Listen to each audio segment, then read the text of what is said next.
تو آئیے سب سے پہلے اسی واقعے کو دیکھتے ہیں جس کا ذکر روایات میں ملتا ہے، وہ خواب جس نے آپ کہہ رہی ہیں اس رشتے کی بنیاد رکھی۔ جی بتایا جاتا ہے کہ ایک رات نبی کریم صلی اللہ علیہ وسلم آرام فرما رہے تھے کہ خواب میں حضرت جبرائیل علیہ السلام تشریف لائے۔ ان کے ہاتھ میں ریشم کا ایک خوبصورت رومال تھا۔ جی، اور جب آپ صلی اللہ علیہ وسلم نے پوچھا کہ اس رومال میں کیا ہے تو حضرت جبرائیل علیہ السلام نے عرض کیا کہ آپ خود اسے کھول کر دیکھیں۔ اچھا، جب آپ صلی اللہ علیہ وسلم نے وہ رومال کھولا تو اس میں حضرت عائشہ رضی اللہ عنہا کی تصویر مبارک تھی۔ آپ صلی اللہ علیہ وسلم نے فوراً پہچان لیا کہ یہ تو میرے عزیز ترین دوست حضرت ابوبکر صدیق رضی اللہ عنہ ان کی بیٹی ہیں۔ تو آپ نے پھر پوچھا ہوگا نا کہ یہ کیوں، سبب کیا ہے؟ جی، تو حضرت جبرائیل علیہ السلام نے بشارت دی، فرمایا یا رسول اللہ، یہ وہ خوش نصیب خاتون ہے جو دنیا اور آخرت میں آپ کی زوجہ ہوں گی۔ سبحان اللہ۔ اور یہ بھی فرمایا کہ ان کی محبت آپ کے غموں کا مداوا بنے گی۔ یہ پیغام سن کر آپ صلی اللہ علیہ وسلم بیدار ہو گئے۔ بیداری کے بعد ذرا یہ بتاتے ہیں کہ آپ صلی اللہ علیہ وسلم کے دل میں ایک انسانی سا خیال آیا۔ جی، ایک فطری بات ہے۔ آپ نے سوچا کہ عائشہ تو ابھی بہت چھوٹی ہیں، کھیل کود میں لگی رہتی ہیں، وہ کیسے ایک بیوی کی ذمہ داریاں سنبھالیں گی، یا محبت کے جو گہرے معنی ہیں انہیں کیسے سمجھیں گی۔ بالکل، یہ ایک فطری فکر تھی جو ذہن میں آئی۔ لیکن پھر ہوا یہ کہ یہ خواب آپ صلی اللہ علیہ وسلم کو بار بار نظر آنے لگا، کئی راتوں تک۔ جی ہاں، متواتر۔ اور اس تکرار نے، اس بار بار آنے نے آپ کے دل سے ہر قسم کا شک و شبہ دور کر دیا۔ جی، آپ نے جان لیا کہ یہ اللہ تعالیٰ کا ہی حکم ہے اور اسی میں کوئی بڑی حکمت ہے۔ آپ نے پھر مکمل طور پر اللہ کی رضا کے سامنے سر تسلیم خم کر دیا۔ اور یہی خود سپردگی، یہی توکل اس رشتے کی روحانی بنیاد بنی۔ اور اللہ کی حکمت تو اکثر ہماری سمجھ سے اونچی ہوتی ہے۔ بالکل، جیسا کہ آگے آنے والے واقعات سے مزید ظاہر ہوگا۔ جی، اسی دوران حضرت خدیجہ رضی اللہ عنہا کے وصال کے بعد کے دن تھے۔ ایک روز نبی کریم صلی اللہ علیہ وسلم شاید اپنے پیارے دوست حضرت ابوبکر صدیق رضی اللہ عنہ سے ملنے، ان کا دکھ بانٹنے ان کے گھر تشریف لے گئے۔ جی، وہاں آپ نے دیکھا کہ ننھی عائشہ رضی اللہ عنہا صحن میں اپنی سہیلیوں کے ساتھ کھیل رہی ہیں، گڑیوں سے۔ اچھا۔ اور ان کھلونوں میں ایک گھوڑا بھی تھا جس کے پر لگے ہوئے تھے۔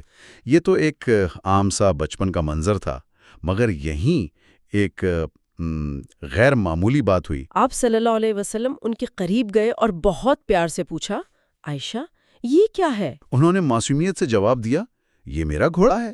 تو آپ صلی اللہ علیہ وسلم نے مسکراتے ہوئے فرمایا، اچھا، مگر گھوڑوں کے تو پر نہیں ہوتے۔ یہ تو ایک عام سی بات تھی، لیکن حضرت عائشہ کا جواب وہ حیران کن تھا۔ جی، انہوں نے فوراً بغیر کسی جھجک کے کہا، کیوں نہیں ہوتے؟ کیا آپ نہیں جانتے کہ حضرت سلیمان علیہ السلام کے گھوڑوں کے پر تھے؟ سبحان اللہ! ایک چھوٹی سی بچی کا یہ جواب! جی، جس میں تاریخ کا، مذہب کا حوالہ موجود تھا۔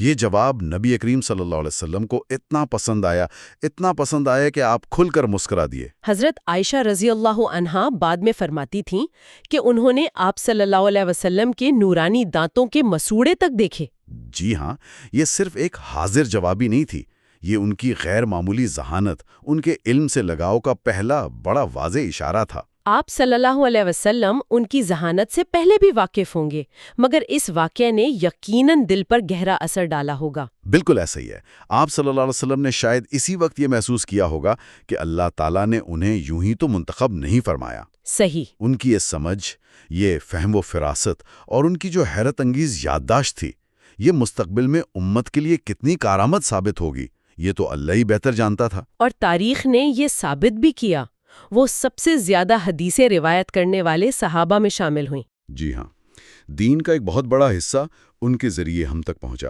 تو یہ ذہانت، یہ ایک خداداد تحفہ تھا جس کا مقصد ہی دین کی خدمت تھا۔ اچھا، پھر کچھ عرصہ گزرا اور نبی کریم صلی اللہ علیہ وسلم نے حضرت خولہ بنت حکیم رضی اللہ عنہا کو بلوایا۔ جی، یہ وہی خاتون تھیں جو حضرت خدیجہ رضی اللہ عنہا کی سہیلی تھیں، اور حضرت سودا رضی اللہ عنہا کے نکاح میں بھی ان کا کردار تھا۔ آپ صلی اللہ علیہ وسلم نے انہیں اپنے خوابوں کا بتایا اور حضرت ابو بکر صدیق رضی اللہ عنہ کے گھر حضرت عائشہ رضی اللہ عنہا کے لیے نکاح کا پیغام لے کر جانے کو کہا۔ حضرت خولا رضی اللہ عنہا تو اس سعادت پر بہت خوش ہوئی اور فوراً پیغام لے کر روانہ ہو گئی۔ جب وہ حضرت ابوبکر رضی اللہ عنہ کے گھر پہنچی تو وہ گھر پر نہیں تھے۔ انہوں نے ان کی اہلیہ حضرت ام رومان رضی اللہ عنہا ان کو یہ خوشخبری سنائی۔ وہ تو بہت ہی خوش ہوئیں اور بے صبری سے حضرت ابوبکر رضی اللہ عنہ کی واپسی کا انتظار کرنے لگی۔ جب حضرت ابوبکر رضی اللہ عنہ گھر آئے تو حضرت خولا رضی اللہ عنہ نے انہیں پیغام دیا۔ یہ سننا تھا کہ حضرت ابوبکر رضی اللہ عنہ خوشی سے بے قابو سے ہو گئے۔ ان کی تو یہ بہت پرانی خواہش تھی کہ انہیں نبی کریم صلی اللہ علیہ وسلم کی قرابت کا شرف ملے۔ جی، لیکن ادب کی وجہ سے کبھی کہا نہیں تھا۔ بالکل، مگر آج جب خود پیغام آیا تو وہ فوراً اللہ کے حضور سجدہ شکر میں گر پڑے۔ لیکن سجدے سے سر اٹھانے کے بعد انہیں آپ کہہ لیں ایک فقہی نکتہ پریشان کرنے لگا۔ جی، ان کی احتیاط دیکھیں۔ انہوں نے حضرت خولہ سے پوچھا، یہ نکاح کیسے ہو سکتا ہے؟ محمد صلی اللہ علیہ وآلہ وسلم تو میرے بھائی ہیں اور عائشہ اس رشتے سے ان کی بھتیجی ہوئی۔ حضرت خولا رضی اللہ عنہا فوراً یہ سوال لے کر نبی کریم صلی اللہ علیہ وسلم کے پاس گئیں۔ آپ صلی اللہ علیہ وسلم نے ان کی الجھن کو مسکرا کر دور فرمایا۔ کیا فرمایا آپ نے؟ آپ نے فرمایا، ابو بکر میرے دینی بھائی ہیں، نسبی یا خونی بھائی نہیں۔ اچھا، اس لیے شرعی طور پر اس نکاح میں کوئی رکاوٹ نہیں ہے۔ یہ وضاحت سن کر حضرت ابوبکر رضی اللہ عنہ کا دل مطمئن ہو گیا ہوگا۔ جی بالکل۔ پھر نکاح کی تیاریاں شروع ہوئیں۔ حضرت عائشہ رضی اللہ عنہا کو، جو شاید اس وقت بھی کہیں کھیل کود میں مصروف ہوں گی، ان کی رضائی والدہ حضرت وائلہ رضی اللہ عنہا گھر لائیں۔ انہیں تیار کیا گیا اور پھر وہ نکاح ہوا جو اپنی سادگی میں ایک مثال ہے۔ کوئی دھوم دھام نہیں، کوئی بڑا اجتماع نہیں۔ جی، بس چند لوگ، نبی کریم صلی اللہ علیہ وسلم، حضرت ابوبکر رضی اللہ عنہ، حضرت ام رومان رضی اللہ عنہا، خود حضرت عائشہ رضی اللہ عنہا اور شاید 2-3 قریبی صحابہ۔ حضرت ابوبکر رضی اللہ عنہ نے خود خطبہ نکاح پڑھا۔ مہر 500 درہم مقرر ہوا۔ جی، 500 درہم۔ اور یہ بابرکت رشتہ قائم ہو گیا۔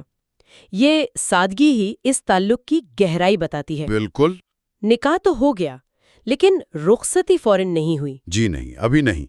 نبی کریم صلی اللہ علیہ وسلم مکہ میں دعوت دین کے مشکل کام میں مصروف رہے اور حضرت عائشہ رضی اللہ عنہا اپنے والدین کے گھر پر ہی رہیں، اپنی سہیلیوں کے ساتھ کھیلتی کودتی رہیں۔ ان کی کم عمری کا ایک اور واقعہ بھی ملتا ہے۔ جی، وہ واقعہ جب ان کی والدہ حضرت ام رومان رضی اللہ عنہا نے انہیں کسی بات پر ڈانٹا۔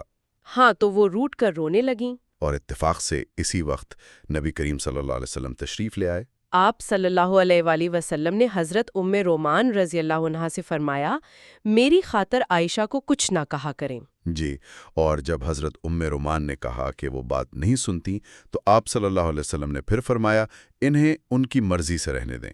یہ آپ کی شفقت تھی اور حضرت عائشہ رضی اللہ عنہا کے لیے آپ کے دل میں جو مقام تھا اس کا اظہار تھا۔ بالکل۔ ادھر مکہ میں حالات وہ مسلمانوں کے لیے مشکل سے مشکل تر ہوتے جا رہے تھے۔ قریش کے مظالم بڑھ رہے تھے۔ جی، نبوات کے 12 سال گزر گئے تھے لیکن مشکلات کم نہیں ہو رہی تھیں۔ اسی پس منظر میں پھر ہجرت کا مرحلہ آیا۔ مدینہ کے انصار نے اسلام قبول کر لیا تھا۔ جی ہاں، اور انہوں نے نبی کریم صلی اللہ علیہ وسلم اور مسلمانوں کو اپنے شہر آنے کی دعوت دی، حفاظت کی ضمانت دی۔ اس معاہدے کے بعد آپ صلی اللہ علیہ وسلم نے صحابہ اکرام کو آہستہ آہستہ خفیہ طور پر مدینہ ہجرت کرنے کا حکم دیا۔ آپ صلی اللہ علیہ وسلم خود اللہ کے حکم کا انتظار کرتے رہے۔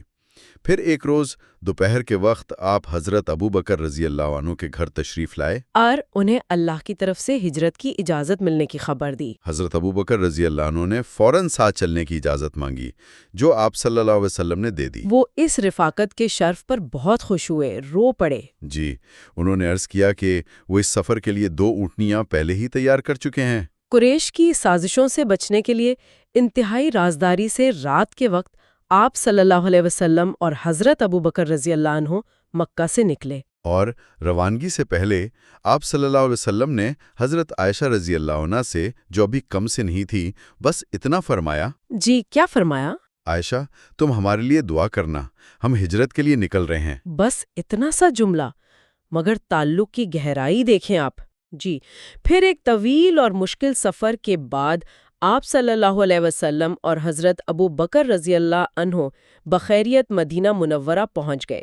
اس ہجرت نے اسلام کی تاریخ کا رخ ہی بدل دیا۔ بالکل۔ مدینہ پہنچنے کے کچھ ماہ بعد تقریباً 3 ماہ گزرے ہوں گے، حضرت عائشہ رضی اللہ عنہا بھی اپنے گھر والوں کے ساتھ مدینہ تشریف لے آئیں۔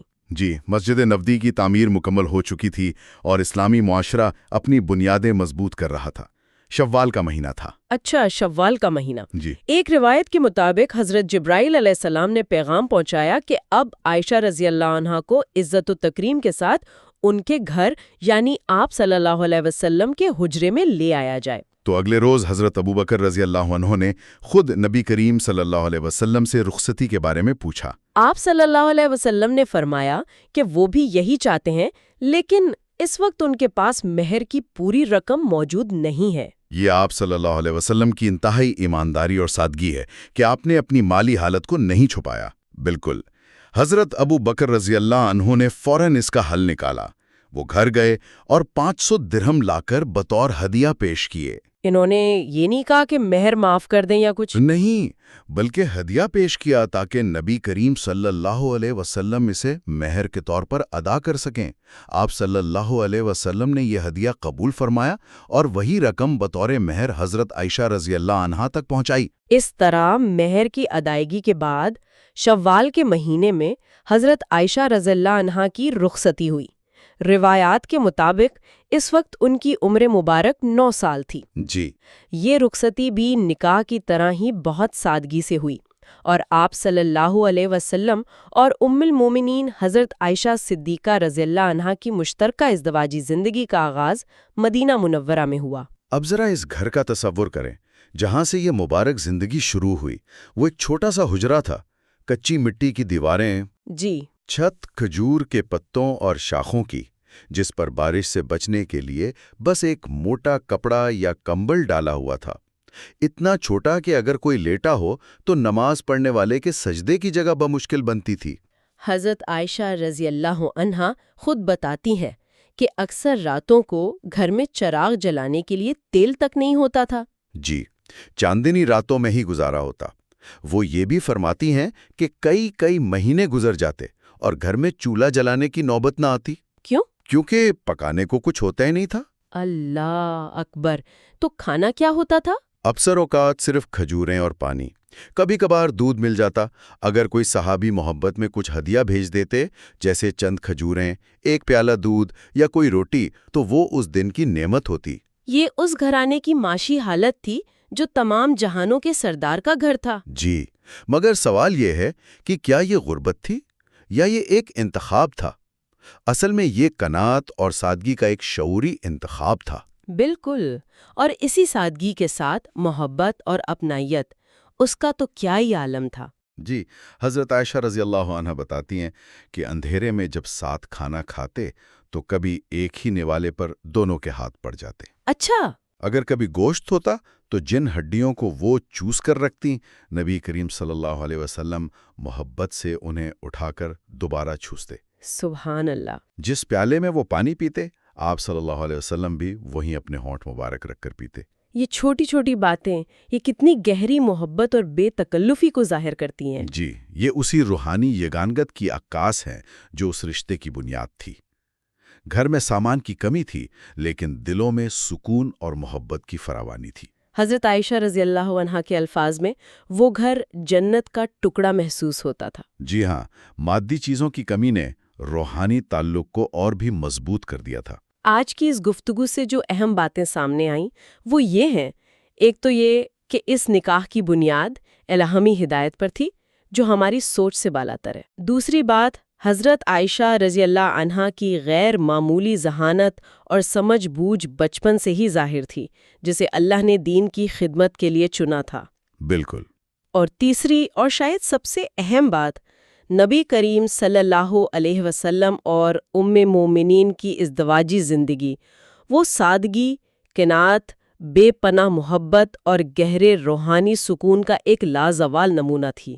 اس تذکرے میں دیکھیں، ہم سب کے لیے یہ سبق ہے کہ حقیقی خوشی اور اطمینان کا تعلق پیسے یا دولت سے نہیں ہے۔ صحیح۔ اصل چیز دل کا سکون ہے، پاکیزہ محبت ہے اور اللہ کی رضا پر راضی رہنا ہے۔ نبی کریم صلی اللہ علیہ وسلم کی سیرت ہمیں یہی سکھاتی ہے کہ اصل کامیابی سادگی، عاجزی اور محبت بھری زندگی میں ہے۔ اور آخر میں ایک سوال جو ذہن میں آتا ہے وہ یہ کہ رحمت دو عالم صلی اللہ علیہ وسلم کے گھرانے کی یہ انتہائی سادگی اور اس کے باوجود یہ گہری محبت اور اطمینان یہ آج کے دور کو کیا پیغام دیتی ہے؟ جی، یہ بہت اہم نکتہ ہے۔ آج کل جہاں خوشی اور کامیاب شادی کا معیار اکثر دولت، سماجی حیثیت اور ظاہری نمود و نمائش بن گیا ہے، یہ سیرت ہمارے ان نئے تصورات پر کیسے اثر انداز ہو سکتی ہے؟ یہ ایک ایسا نکتہ ہے جس پر ہمیں سوچنا چاہیے۔ بالکل، دعا ہے کہ اللہ تعالی ہمیں سیرت طیبہ کے ان پہلوؤں کو سمجھنے اور اپنی زندگیوں میں اپنانے کی توفیق عطا فرمائے، اور ہمارے گھروں کو بھی ویسا ہی سکون، محبت اور برکت عطا فرمائے جیسا نبی کریم صلی اللہ علیہ وسلم کے گھرانے میں تھا۔ آمین۔ آمین ثم آمین۔